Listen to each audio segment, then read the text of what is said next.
بسم الله الرحمن الرحيم. الحمد لله رب العالمين، والصلاة والسلام على رسول الله الأمين وعلى آله وصحبه أجمعين. المشاهدون الأعزاء في كل مكان، السلام عليكم ورحمة الله وبركاته.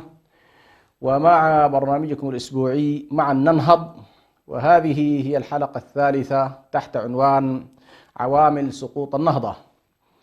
وكنا قد تحدثنا في الحلقات الماضية عن جملة من العوامل والأسباب التي رأينا بأنها أسباب وعوامل أدت إلى سقوط النهضة الإسلامية والحضارة الإسلامية التي استمرت 13 قرن وهي في صعود، وهي تمثل الأمة في مجموعها، تمثلها في هويتها، وتمثلها في سيادتها، وتمثلها في سياستها، وتمثلها كذلك في حماية مواردها، وكانت تمثلها في تطلعاتها بشكل كبير. وبالتالي هذا السقوط وهذا الانهيار بطبيعة الحال يحتاج إلى دراسة أسبابه. وكما يقول العلامة الكواكبي عليه رحمة الله، يقول: يخطئ من يظن بأن أكثر الأسراء لا سيما الفقراء لا يشعرون بآلام الأسر، مستدلا بأنهم لو كانوا يشعرون لبادروا إلى إزالته، والحقيقة في ذلك أنهم يشعرون بأكثر الآلام ولكنهم لا يدركون ما هو السبب. حقيقة هذه المقولة مهمة جدا لكل من يحاول أن يدرس أسباب وعوامل الانحطاط، لأن بعض ممن يدخلون إلى مجال وساحات الإصلاح، ساحات العمل العام، يعني يحاول أن يوقع اللوم على المستضعفين، على الجهلة، على العوام، على الفقراء، على المستضعفين بشكل عام، بأن هؤلاء لا يشعرون بمعاناتهم ولا يشعرون بمأساتهم ولا يشعرون بآلامهم، وهذه إشكالية كبيرة جدا. والصحيح كما يقول الكواكبي: هم يشعرون بأشد أنواع الآلام، فالجاهل يشعر بمرارة الألم، والفقير يشعر بحسرة الفقر وألمه، وكذلك المريض يشعر بمعاناة المرض. هذه بلا شك، يعني كل إنسان يمر بمعاناة فهو يشعر بهذه المعاناة في قمتها، بل تجده يتضور. الفقير يشعر بآلامه في نفسه، في أطفاله، في أسرته، في الأقربين إليه، كل ذلك يعيشه الإنسان. ولكن تبقى المشكلة، بدل أن يقول المصلح هؤلاء لو كانوا يعانون لسعوا إلى إزالة معاناتهم، فهو يقول لا، هم يشعرون بقمة الألم ولكنهم لا يعرفون من أين يأتي هذا الألم. فلا يعرف المريض، أحيانا لا يعرف التشخيص، قد يكون مصاب بسرطان ولا يعرف سبب الألم، ويشعر بالألم ويشعر بالتآكل في داخله ولكنه لا يستطيع أن يشخص حاله. والفقير كذلك يشعر بالمعاناة والتردي وكل شيء ولكنه لا يستطيع أيضا أن يشخص. وهذه إشكالية على كل تعاني منها الأمم التي وهي في طور الانحدار على وجه التحديد.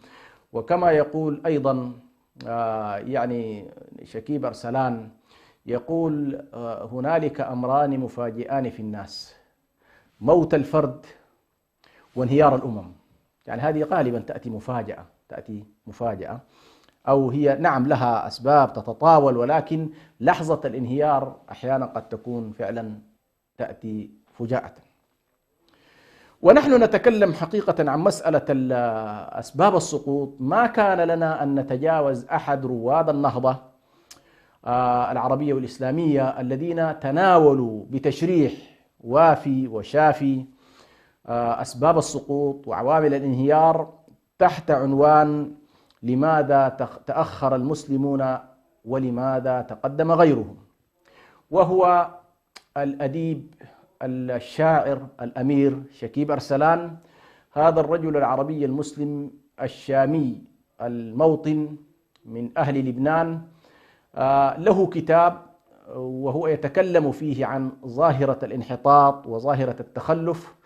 وحقيقة وأنا أحاول أن ألملم أطراف عوامل السقوط، عوامل سقوط النهضة، وجدت أنه من المفيد جدا لدارس أسباب سقوط وعوامل النهضة، بالإضافة لما ذكرناه حقيقة سابقا، وما ذكرت إلى حد كبير أيضا كان يعود إلى جزء من رواد النهضة ودارسيها، وخاصة عبد الرحمن الكواكبي في كتابه أم القرى. فلما رأيت كتاب لماذا تأخر المسلمون ولماذا تقدم غيرهم للأمير شكيب أرسلان، وكما يقال هو أمير البيان العربي، رأيت أنه من الحكمة والمصلحة للمتابع والمشاهد أن نتناول بعض الأفكار التي وردت في هذا الكتاب، لأنه من قامة علمية وقامة سياسية وقامة أدبية وقامة فكرية، وعاصر الحياة، عاصر لحظات الانحطاط وهو يسعى إلى الانتهاض في نفس اللحظة. وبالتالي أن نسمع من مشخص أساسي لهذه التجربة أو لهذه اللحظة التاريخية، ويمكن أن أقول هي مع نهايات القرن التاسع عشر وبدايات القرن العشرين. هذه الفترة هي الفترة التي نحن الآن نحاول إن شاء الله أن نسلط عليها الضوء، لأنها لحظة مفصلية في تاريخنا ومفصلية في تاريخ الأمة بشكل عام، وبالتالي الوقوف عليها تفصيلا من القضايا المهمة جدا.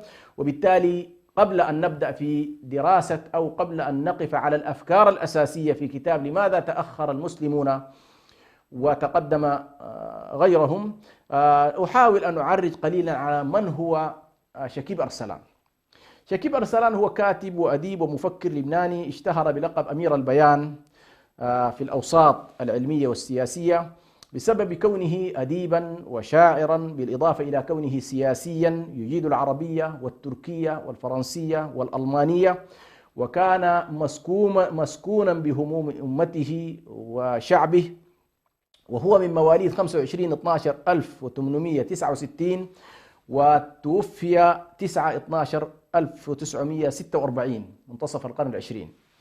وقد عاصر شكيب أرسلان مجموعة من قادة ورواد النهضة، على رأسهم جمال الدين الأفغاني ومحمد عبده، الإمام محمد عبده، ومن الشعراء عاصر أيضا أحمد شوقي، وعاصر من العلماء كذلك ورواد النهضة الشيخ محمد رشيد رضا، وكان ممن تجول وتعرف عليهم، وكان كذلك من كتاب مجلة المنار. وتلك اللحظة كانت مجلة المنار بالنسبة للعالم العربي والإسلامي تعتبر أشبه بأقوى القنوات الفضائية في عصرنا هذا، يعني كان كل المسلمين والعرب يتابعون هذه الصحيفة، خاصة من يبحثون عن كيف تنهض الأمة ويبحثون عن محاولات الإصلاح، فكانوا يحرصون على أن يكون الواحد منهم كاتبا في صحيفة المنار أو في مجلة المنار. ومجلة المنار كان القائم عليها محمد رشيد رضا عليه رحمة الله وعليهم جميعا. وكان شكيب أرسلان من رواد النهضة، ولم يرى أي تعارض بين العروبة والإسلام، لأنه كان عنده بشكل كبير، وهذا سنأتي إليه إن شاء الله، كان من رواد النهضة العربية ومن المنادين عموما بأهمية عودة العرب إلى المشهد والعودة إلى التماسك والتلاحم والترابط، ولكنه في نفس الوقت لم يكن يشعر بأن اهتمامه بعروبته وبقومه يتعارض مع اهتمامه بإسلامه وأمته وحضارته. كما أنه كان من الذين يرون لا فرق أيضا أو ليس هنالك تعارض بين العقيدة والحكم، فأن ننادي بالعقيدة الإسلامية وأن ننادي بالحكم الإسلامي ليس هنالك مشكلة. وأنكر بشكل كبير على من ينادون بعزل الدين عن المجتمع وعزل الدين عن السياسة، وكذلك كان ينكر اقتداء الدول المشرقية، دول المشرق العربي والإسلامي، اقتداؤها بالمنظومة الغربية. كان هذا يراه نوع من الخلل ونوع من الاستلاب، وبالتالي هو من المنادين بالاستفادة من الحداثة في بعدها المادي، ولكنه لم يكن من دعاة الذوبان في الحضارة الغربية. وكذلك أنكر العصبية العنصرية التي تبناها بعض رواد القومية العربية، وكان يرى بأن ذلك مخل ويضرب في صميم الوحدة الإسلامية، وكان وإن نادى بالعروبة ولكن كان ينادي بالعروبة التي تسند الأمة وتكون رفدا لها وقوة لها وتماسكا لها. وبالتالي كان ينظر إلى أن دعاة القومية العربية على هذا الأساس العنصري كان يعتبره ضرب في وحدة الأمة وتماسكها، وكان يرى كذلك بأن هذا الأمر يؤدي إلى تفتيت بنية الأمة في قوميتيها اللي هي القومية أو اللي هم العرب والترك. كان يرى بأن الترك والعرب أكبر، كان يسميهما قوام الإسلام على المستوى العصبي، عصبية الإسلام كان يراها تتمثل في العرب وتتمثل في الترك كأعمدة لهذه الحضارة. وبالتالي الذين ينادون بالقومية العربية ويفصلوا العروبة عن بعدها الإسلامي كان ينظر إلى أن هذا أيضا من المنكرات الكبيرة التي يجب أن لا يتم التساهل معها. ولكن نلاحظ بأن شكيب أرسلان وهو بهذا البعد الإسلامي العربي، لكنه هنالك بعض المواقف التي تجعلنا نتساءل كيف وهو يفكر بهذا التفكير كيف ذهب إلى بعض المحطات التاريخية من الناحية السياسية التي يراها البعض بأنها لا تنسجم مع طروحاته التي كان ينادي بها. فمثلا شكيب أرسلان كان من دعاة الجامعة العربية، وفرح فرحا كثيرا وفرح فرحا عظيما عندما تأسست الجامعة العربية، لأنه كان في تلك اللحظة التاريخية يرى بأن العرب بحاجة إلى لملمة أطرافهم وبحاجة إلى بناء كيان يقوم مقام الحالة التي كان يراها ساقطة في الدولة العثمانية، خصوصا لنوفق ما بين الموقفين. كيف أن شكيب أرسلان هو من الذين راهنوا على وحدة المسلمين وعلى تماسك القوميتين اللي هم العرب والأتراك،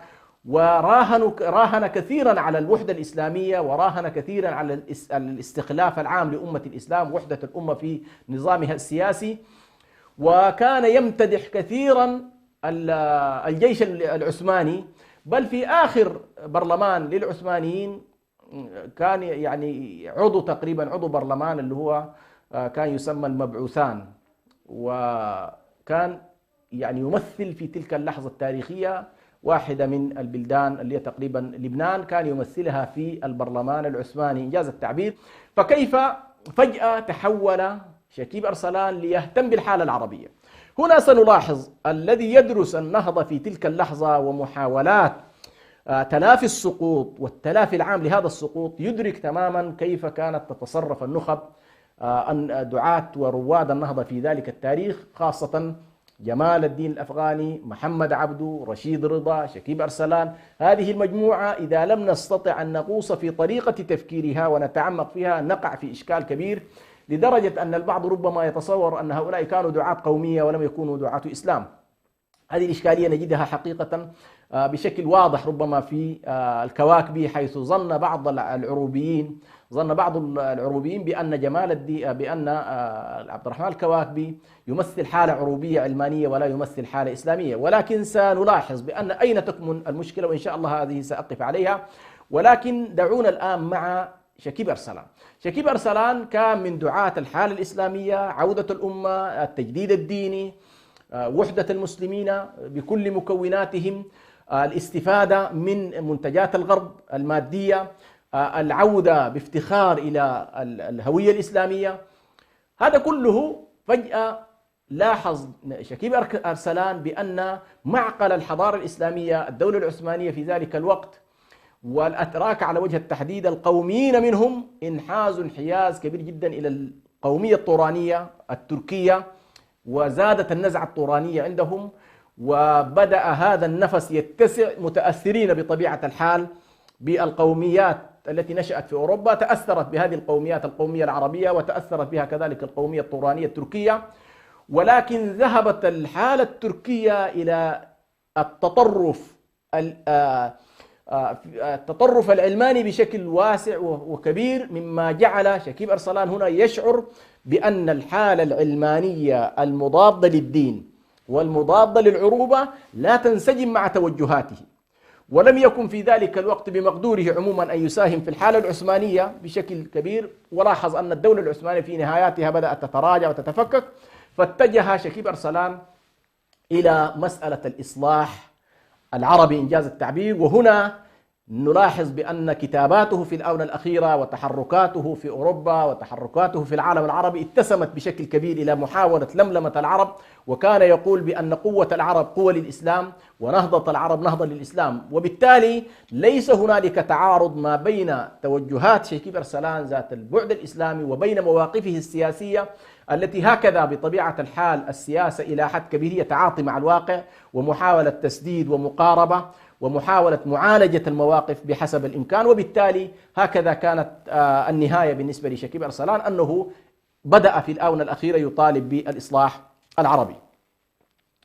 وكان شكيب أرسلان مما اتسم به أنه كان مقاوما شرسا، ومقاومته لم تكن مقاومة لسانية كلامية سلمية كما يقال، ولكن هو كان يدرك في ذلك الوقت أن الاحتلال الغربي قد ربض في العالم العربي وتوسع في طرابلس في ليبيا وفي سوريا والشام والعراق، فتوسعت على كلنا الدول المحتلة الدول الغربية. وهنا نجد شكيب أرسلان يتحول من شخصية المفكر الأديب الشاعر السياسي إلى شخصية المقاوم الذي يقود إحدى كتائب وفرق المواجهة والمقاومة في لبنان لمواجهة الفرنسيين في سوريا وفي لبنان أو بشكل عام في منطقة الشام.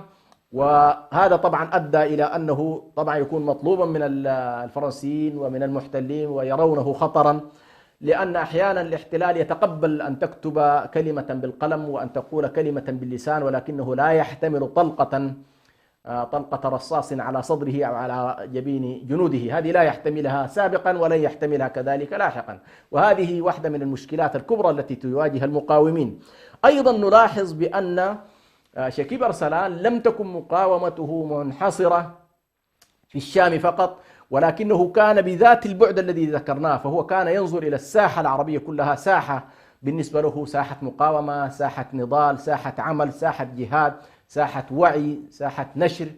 وبالتالي كان أيضا من المشاركين في المقاومة في طرابلس الغرب في ليبيا، يواجه الإيطاليين مع إخوانه في ليبيا. وهذا طبعا يستوعبه من يدرك طبيعة تلك المرحلة وتلك الفترة التي كان يشعر فيها المسلم بأنه من جاكرتا إلى الرباط هذه الأرض كلها كانت بالنسبة له أرض مفتوحة وساحة مفتوحة، ويشعر فيها المسلم بأنها أرضه، ولم تكن النزعة القومية القطرية العنصرية الضيقة المنكفئة للأسف الشديد على الذات هي السائدة في ذلك الوقت. وبالتالي تجده مقاوما في الشام، مقاوما في ليبيا، مقاوما في مصر، متحركا في هذه المساحات الواسعة، يتقدم بمبادرات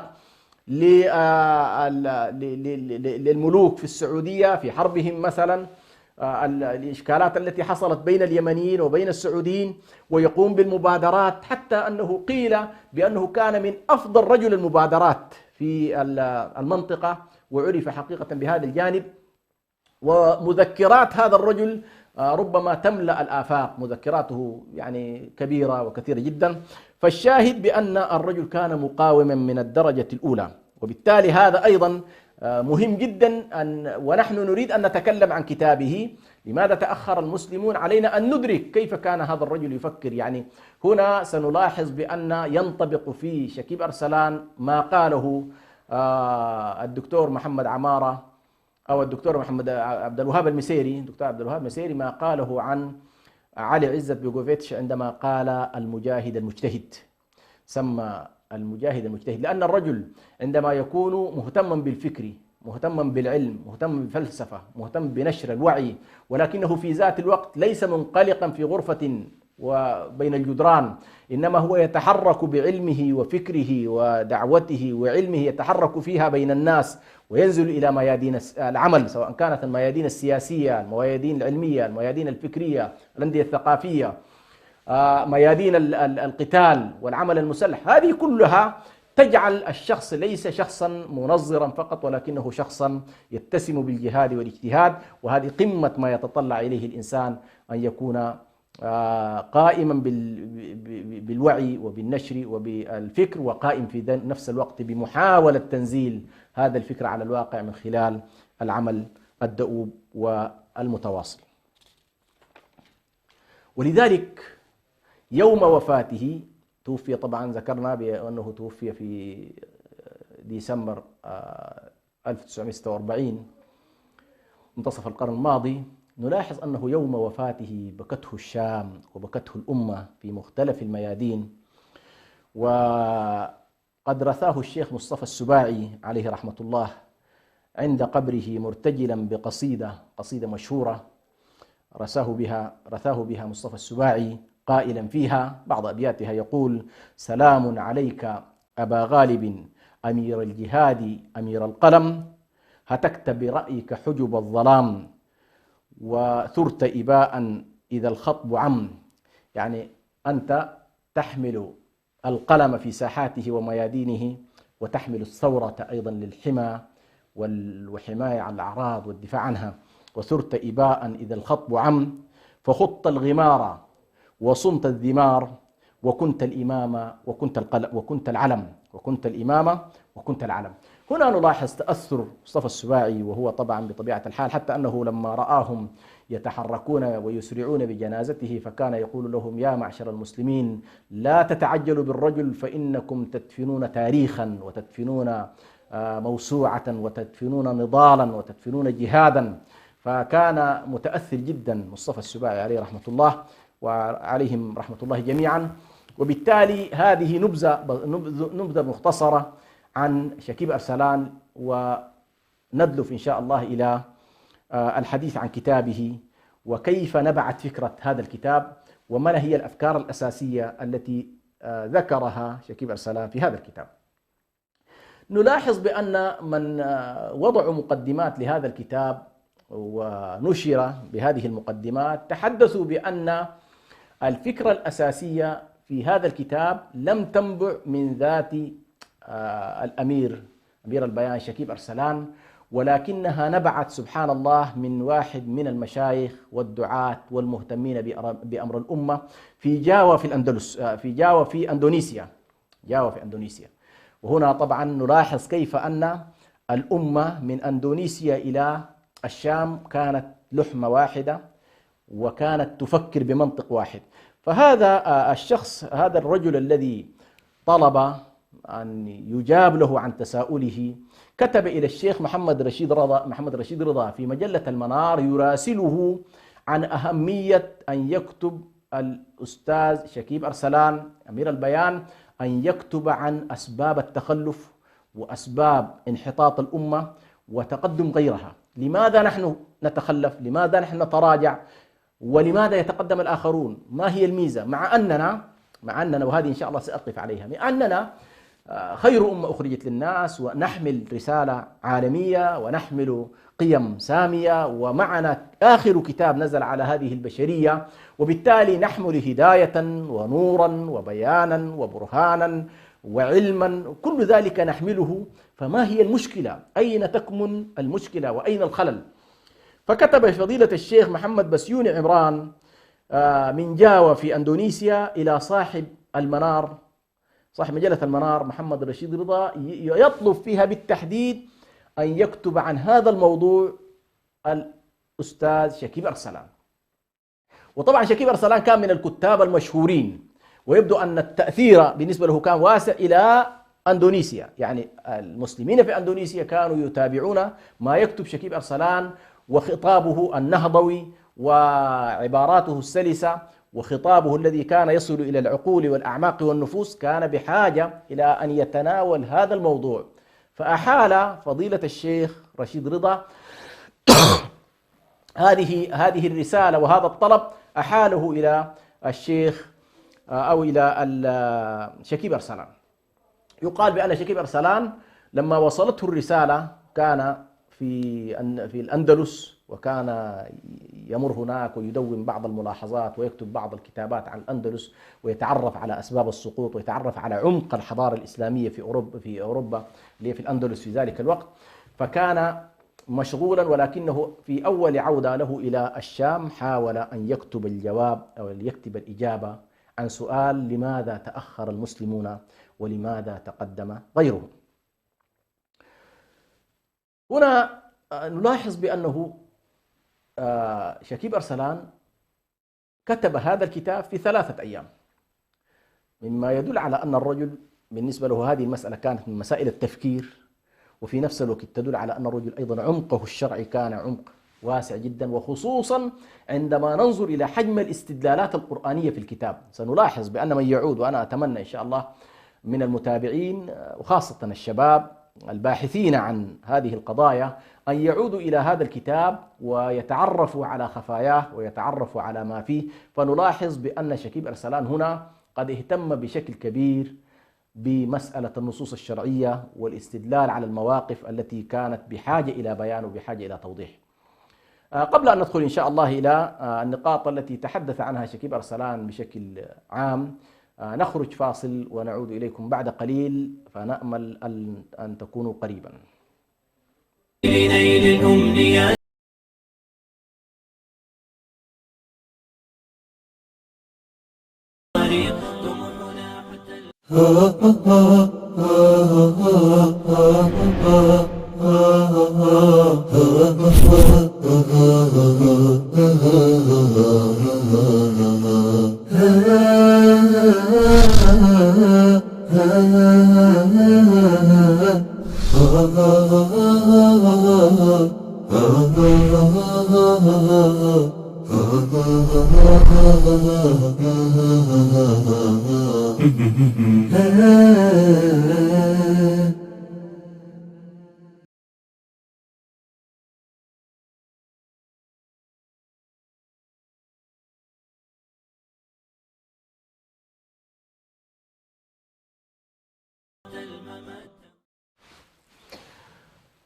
الحمد لله رب العالمين، والصلاة والسلام على رسول الله الأمين. مشاهدين الأعزاء، السلام عليكم ورحمة الله وبركاته، ونعود لمواصلة حديثنا عن عوامل سقوط النهضة وفق منظور شكيب أرسلان في كتابه لماذا تأخر المسلمون ولماذا تقدم غيرهم. حرص شكيب أرسلان النقطة الأولى في الكتاب أن يدخل بمقدمة تمهيدية تحاول أن تجيب قبل أن يتحدث عن لماذا تخلف المسلمون ولماذا تأخر المسلمون ولماذا الانحطاط ولماذا التراجع. أراد أن يجيب على قضية مهمة جدا، وهو لماذا تقدم المسلمون في بداية الأمر.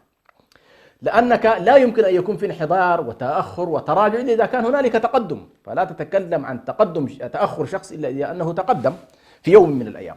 وبلا شك فإن الأمة الإسلامية كانت أمة متقدمة، متصدرة المشهد العالمي سياسيا، متصدرة كذلك المشهد العالمي علميا، كانت أمة الحضارة، كانت أمة التوسع والعمران، كانت الأمة التي تندمج في داخلها كافة القوميات وتندمج في إطارها كل الأمم دون أن تكون هنالك مشكلة أصلا من ناحية دينية أو من ناحية سياسية أو من ناحية اجتماعية. فعلى المستوى الديني شملت الحضارة الإسلامية كل الأديان، فكان فيها المسلمون والنصارى واليهود، ولم تكن هنالك مشكلة، بل كان هنالك البوذيون أيضا موجودين في هذه المنطقة وعايشين بكل أمن واستقرار.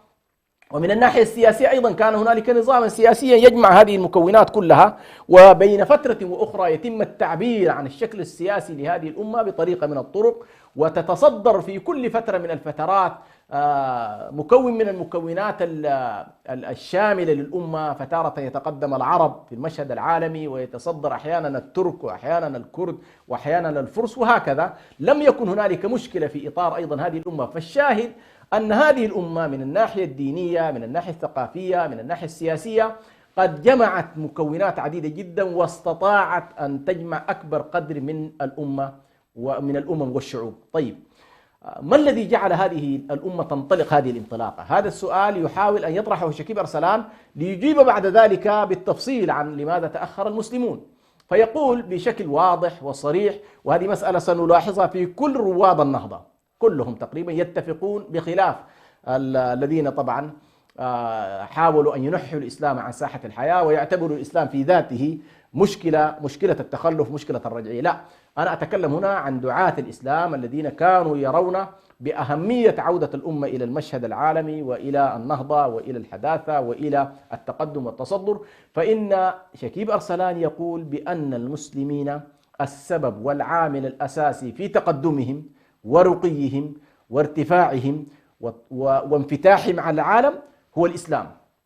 يعني لو لم يكن هنالك دين ورسالة وقيم ونبوة ودعوة إلى الله سبحانه وتعالى وصهر لهذه المجموعات كلها وفق القيم السماوية، لما وجدنا هذه الانطلاقة العظيمة. فيجعل شكيب أرسلان النقطة المركزية في نجاح الأمة ورقيها هو الإسلام. وبالتالي سنجد في كل الكتاب يحاول أن يرد على الذين يحاولوا أن يجعل الإسلام مصدر الإشكال. يقول بأن الإسلام كان مصدر النجاح ومصدر الانطلاق ومصدر النهضة ومصدر التقدم، لا يمكن أن يكون نفس الإسلام ومصدر التراجع، لا، يبقى هنالك مشكلة أخرى علينا أن نبحثها. وبالتالي هو يدافع عن الرسالة ويدافع عن الحالة الدينية المنزلة، ولا يحاول أن يمسها بشيء، ولكنه يتناول بعد ذلك ظواهر المسلمين. فكأنما يمكن أن أقول بأنه يفرق بين الدين والتدين. الدين المنزل من الله سبحانه وتعالى لا يمكن أن نتحدث عنه، فهو كتاب من الله سبحانه وتعالى هدى وبشرى ونور وبرهان، ليس فيه مشكلة. تبقى المشكلة عندنا، المشكلة في أننا نفهم هذا الكتاب بشكل صحيح، نعمل بهذا الكتاب بشكل صحيح أو لا نعمل. هذه القضية التي كان يحرص أن يفرق بين الدين وبين التدين. فيقول الدين هو العامل الأساسي في تصدر العرب وفي تصدر أمة الإسلام إلى المشهد العالمي، وهذا الإسلام هو الذي نقلهم من دائرة التفرق إلى دائرة الوحدة، ومن دائرة الذل والهوان إلى دائرة العزة والتمكين، ومن دائرة عبادة الأوثان إلى دائرة عبادة الرحمن، ومن العيش في الأوهام إلى العيش في عالم الحقائق، ومن العيش في الجهل المطبق إلى العيش في العلم والانفتاح. فيقول هذا هو الإسلام الذي جعل من العرب، غير نفسيتهم، غير أرواحهم، غير طريقة تفكيرهم. وبالتالي تجد الواحد منهم شخص بسيط جدا مثل ربعي بن عامر، وهو يدخل على رستم يتكلم معه، يسأله رستم ما الذي أتى بكم؟ يجيب إجابة يمكن أنها الآن نقول بأنها تلخص ما هو الإسلام. فيقول لقد ابتعثنا الله لنخرج العباد من عبادة العباد إلى عبادة رب العباد، ومن جور الأديان إلى عدل الإسلام، ومن ضيق الدنيا إلى سعة الدنيا والآخرة. هذا شخص عادي، يعني ما هو من العشر المبشرين بالجنة، ولا هو من الذين تربوا في دار الأرقم، لا، وربما من شخصيات متأخرة، ولكنه كان يعرف ما هو الإسلام، وبالتالي عبر عنه بشكل صحيح. فيقول شكيب أرسلان، يقول هذه هي نقطة الانطلاق ونقطة القوة التي على المسلمين الآن إذا أرادوا أن يتعرفوا ما هو سر قوتهم، عليهم أن يعودوا إلى نقطة القوة الأولى. إذا أرادوا ما هو السر في انحطاطهم وتأخرهم، معنى ذلك فارقوا نقطة الانطلاق وفارقوا نقطة الارتقاء وفارقوا عوامل القوة، وهذه يعني يتكلم فيها في الكتاب بشكل عميق. ويقول هذه الأمة، يقول هذه الأمة البدوية العادية جدا اللي ما كانت تملك حضارة ولا فلسفات ولا عمق في العلوم والمعارف، استطاعت في خلال 50 سنة، في ربع قرن، أن تفتح نصف الكرة الأرضية. نصف الكرة الأرضية كان خلال 50 سنة من لحظة بعثة النبي صلى الله عليه وسلم، من لحظة وفاة النبي صلى الله عليه وسلم، كانت تقريبا هذه الفترة فتحت فيها الجزيرة العربية، وفتح فيها الشام، فتح فيها العراق، واتجه المسلمون غربا إلى مصر وإلى المغرب العربي، ثم اتجهوا إلى أطراف ومشارف الصين وأطراف السند والهند. فنصف الكرة الأرضية يقول في 50 سنة استطاعت أن تكون تحت سيطرتهم. يقول وفتحوا نصف الكرة الأرضية في نصف قرن، ولولا الخلاف الذي عاد فدب بينهم منذ أواخر خلافة عثمان بن عفان وفي خلافة علي رضي الله عنهما لكانوا أكملوا فتح العالم ولم يقف في وجههم واقف. هنا طبعا يحاول أن يتناول علة من العلل، ويقول هذه الأمة بهذه الانطلاقة لو لم تكن هنالك المشكلات التي حصلت في أواخر فترة الخلفاء الراشدين، نهايات عهد عثمان وبدايات وفترة علي بن أبي طالب والخلاف الذي حصل ما بينه وبين معاوية، يقول لو لم يكن ذلك لكان فتح المسلمين ربما شمل أرجاء المعمورة كلها، ولكن لله في ذلك حكمة، ومن حكمة الله عز وجل أن يجعل فتوحات المسلمين لا تنقطع بعهد واحد، ولكن يبقى كتائب المجاهدين والدعاة إلى الله والهداة والعلماء تستمر، ليكون هنالك من يدخل تحت منطق الشهادة بمعناها العلمي، الشهادة بمعناها الرسالي، الشهادة بمعناها القيم، الشهادة بمعناها الاستشهاد الذي يقدم فيه الإنسان روحه. فهذه ستظل مفتوحة ويتخذ منكم شهداء. فهنا نلاحظ بأن شكيب أرسلان يشير إلى مسألة مهمة جدا، وهي نقطة بارزة في تاريخ الإسلام، وهو الخلاف أو ما نسميه نحن بالفتنة هذه الفترة ربما عطلت بعض الأمور. ويشير كذلك شكيب أرسلان يقول: حال خرج المسلمون وهم يحملون في يدهم الواحدة كتاب الله وفي يدهم الأخرى يحملون السيف، كأنما يتمثل قول الله سبحانه وتعالى: لقد أرسلنا رسلنا بالبينات وأنزلنا معهم الكتاب والميزان ليقوم الناس بالقسط وأنزلنا الحديد فيه بأس شديد ومنافع للناس. ويقول شيخ الإسلام ابن تيمية عليه رحمة الله: لقد جاء الإسلام بالكتاب الهادي والحديد الناصر، ومن فرط في واحد من الاثنين لا يمكن أن يكون له التمكين. من فرط في الهداية، هداية الكتاب، لن يتمكن، ومن فرط في قوة الحديد ونصرة الحديد لن يتمكن. ولا بد للتمكين من الأمرين معا. إذا أردت تمكينا شرعيا استخلافا دينيا على ما أراده الله سبحانه وتعالى، عليك بالكتاب الهادي وعليك بالحديد الناصر. ثم يقول: خرجوا إلى العالم وهم يحملون ذلك. ثم يقول: وعلى المسلمين البحث عن التمسك بنقطة قوتهم، بعد أن يجيب بأن هذه هي سر قوة المسلمين وسر الصمود الذي صمده المسلمون في بداية عهدهم، وارتقت الأمة بعد ذلك لتكون الأمة التي تستمر 13 قرنا 1300 سنة تقريبا دون أن ينافسها منافس في الريادة العالمية. وكانت أطرافها في ذلك الوقت هنالك الكثير من الحضارات المتخلفة جدا في أوروبا وفي غيرها. هنا يقول: هذا هو سر الانطلاقة، وهذا سر الارتقاء، وهذا سر التقدم، وعليكم أن تعودوا إلى هذا الموضوع. وعموما يبقى هنالك أيضا سؤال: هل يمكن أن تحصل أيضا نهضة أخرى ويحصل جولة أخرى للمسلمين، أم أنه كتب علينا الشقاء وكتب علينا الاستضعاف وكتب علينا التأخر؟ طبعا هذا لا يقوله من يعرف أولا رسالة الله سبحانه وتعالى، وهذه إن شاء الله سأقف عليها حول خصائص الأمة المسلمة بعد أن نقف على الأمراض التي أدت بها إلى السقوط. لكن سأقف أن هذه الأمة لها خصائص ولها امتيازات ولها عوامل بقاء وديمومة واستمرار. ولكن بعيدا عن ذلك، أي دارس للتاريخ، أي حضارة تبلغ قمتها تبدأ بعد ذلك في الانحدار. وها نحن الآن مثلا البارحة كانت قلوب الناس على يدها والعالم كله ينظر إلى الأمريكان، قمة الحضارة الأوروبية، الحضارة الغربية وقمة الديمقراطية، وإذا بنا فجأة نلاحظ الإنسان الأمريكي يتحول إلى وحش كاسر ويقتحم أسوار البيت الأبيض ويقتحم أسوار الكونغرس يحدث ما يحدث. وفجأة كثير من الناس يشعرون بصدمة هائلة، ولكن من آتاهم الله سبحانه وتعالى بصيرة في كيف تعمل الحضارة وكيف تعمل النهضة وكيف تأتي الأمراض وكيف يأتي السقوط. لأن البعض سبحان الله يتصور بأن إذا بلغت حضارة قمتها فهذا نهاية التاريخ، لا يتقدم عليها غيرها ولا يزاحمها آخر. هذا ليس صحيحا. يمكن لأي حضارة بلغت القمة أن تتراجع، ويمكن حضارة أن تكون في الحضيض وتبدأ في الصعود. هذا المنطق. سؤال: هل يمكن أن نعود؟ نقول نعم يمكن أن نعود وبجدارة. وقد هنالك أخبر النبي صلى الله عليه وسلم بمؤشرات عديدة جدا بأن هذه الأمة ستعود بإذن الله سبحانه وتعالى ثانية، خاصة الأحاديث التي وردت عن النبي صلى الله عليه وسلم وهو يتحدث فيها عن هذه الأمة ومراحلها، كما جاء في حديث النبي صلى الله عليه وسلم في قوله: ستكون فيكم النبوة ما شاء الله لها أن تكون ثم يرفعها الله، ثم تكون فيكم الخلافة ما شاء الله أن تكون ثم يرفعها، ثم يكون فيكم ملكا عضوضا، أي الملكيات المتمسكة القابضة التي تبنى على العصبية وتكون شرسة في تمسكها بالسلطة ولا تمنحها لغيرها. هذه الملكيات تستمر، يكون فيكم ملكا عضوضا ما شاء الله أن يكون ثم يرفعه الله.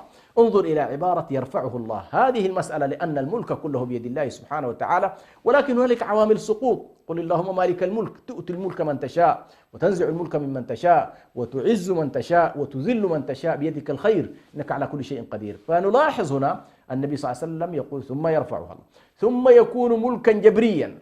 والملك الجبري هو الدكتاتورية باختصار، الدكتاتوريات. الملك العضوض فيه هوامش للمناورة، صحيح يتم السيطرة على مستوى السلطة وتضيق الشورى ويحصر أمر الأمة يحصر في عائلة، سواء كانت عائلة أموية أو عائلة عباسية أو أسرة عثمانية على المستوى الفوقي، ولكنها لا تضيق على الأمة وتستبد بأمرها وتضيق ساحات الحياة العامة. لن يحصل ذلك في الملك العضوض، ولكنه يحصل في الملك الجبري. الملك الجبري هي عبارة عن الدكتاتوريات التي نراها، التي تعتمد على أجهزة القمع، لا تعتمد لا على انتخاب ولا على شورى ولا على ملكية محترمة يرتضيها الناس ارتضاء، لا، هم يبنون مجدهم وملكهم وسلطانهم على حالة جبرية. وربما هذه الحالة الجبرية أيضا خطورتها أنها تستمد ملكها وتستمد سلطانها وتستمد أدوات قمعها من أعدائنا. يعني في السابق صحيح تنفرد الأمم أو تنفرد قوميات معينة بالسلطة، ولكنها تكون راعية لمصالح الأمة الكلية. لكن في إطار الملك الجبري خطورته أنه لا علاقة له بالأمة، لا في هويتها ولا في التعبير عن سيادتها ولا في رعاية شريعتها ولا في حماية مواردها. فالسؤال: هل يمكن أن نعود؟ يقول المناطق بأن الحدوث دليل الإمكان. إذا أردت أن تعرف أن الشيء عقلا ممكن ولا غير ممكن، فانظر هل حدث قبل ذلك أو لم يحدث. فإذا حدث فإنه ممكن من الناحية المنطقية، يعني ليس هنالك من ناحية منطقية وعقلية الحدوث دليل الإمكان. يعني شيء حدث قبل كده، هل يمكن أن يحدث مرة أخرى؟ نقول نعم يمكن أن يحدث مرة أخرى. هل يمكن للأمة أن تنهض؟ نعم يمكن للأمة أن تنهض. ولذلك النبي صلى الله عليه وسلم يقول: ثم تكون خلافة على منهاج النبوة. يعني في الختام يشير النبي صلى الله عليه وسلم بعد الملك الجبري، وهو في حديث حذيفة بن اليمان الذي تحدثت عنه في الحلقة الماضية، عندما قال: دعاة على أبواب جهنم من أجابهم إليها قذفوه فيها. هؤلاء دعاة الملك الجبري فعلا الحياة فيها جحيم، ومن استجاب إليهم والعياذ بالله لا يدخل إلا جحيم الدنيا، ونسأل الله أن يقينا جحيم الآخرة، الجحيم الذي تكون فيه ضنك العيش وشظفها، ويكون فيه الفساد والاستبداد والمحسوبيات والتخلف والقمع والقتل ويكثر الهرج، كل ذلك. لكن بعد ذلك النبي صلى الله عليه وسلم يعيدنا مرة أخرى إلى دورة تاريخية، وهي ثم تكون خلافة على منهاج النبوة. هذه المسألة مهمة جدا. وبالتالي شيخ أرسلان وهو يتكلم عن أسباب النهوض، عن أسباب التأخر، يقول: أولا عليك أن تركز إلى نقطة البدء. ما هي النقطة التي جعلت المسلمين في تاريخهم يكونون أقوياء وهم الذين يتصدرون المشهد فيجعلها هو الإسلام؟ إذن يقول: النقطة الأولى التي لا بد لمن أراد نهضة جديدة ولمن أراد عودة جديدة للأمة أن ينطلق منها للتعبير عن ذاته وعن هويته وعن عزته وعن كرامته، ليس أن يكون تابعا. فالتبعية بطبيعة الحال حالة من العبودية، أن يرتضي شخص أن يكون تابع لأمة أخرى أو تابع لشعب آخر أو تابع لنظام دولي يعني مسيطر نتيجة الغلبة والسيطرة، وهي لا علاقة لها بحضارتك ولا بشريعتك ولا بهويتك. فالرضا بالتبعية يقول يتنافى مع السيادة. الرضا بأن تكون تابع وأن تكون ذيل في الحضارات الأخرى هذا لن يؤدي بك إلى أن تكون سيدا. والسيادة منطقها يأتي ابتداء بأن تكون معتزا بذاتك وبهويتك وبدينك، ومعتزا كذلك بالشعوب التي تنتمي إليها. فالرموز التي لا تعتز بشعوبها ولا تعتز بأمتها بل تشعر بأن الانتماء إلى هذه الأمة هو نوع من التخلف ونوع من الرجعية ونوع من عدم مواكبة الحداثة، هؤلاء ليسوا جديرين أصلا بقيادة الأمم، ليسوا جديرين، لأن الأمة يقودها من يعبر عنها، والأمة يقودها من يتصدر المشهد بهويتها ودينها ومصالحها ورعاية مواردها. هذه مسألة مهمة جدا. على كل حاول شيخ أرسلان أن يركز عليها واعتبرها نقطة فاصلة في مسألة النهضة ومسألة الجواب بعد ذلك عن قضية لماذا تأخر المسلمون. سيبدأ بعد ذلك في نوع من المقارنة، يعني هو يجيب عن هذا السؤال بطريقته. لكن هنا نلاحظ بأن سؤال السقوط، حيث كان يقول سبب السقوط هو، يقول السبب العام في السقوط هو فقدان سبب الارتقاء. باختصار، ليش تأخرنا؟ لماذا تخلفنا؟ يقول لك والله لأنك أنت فارقت سبب الارتقاء.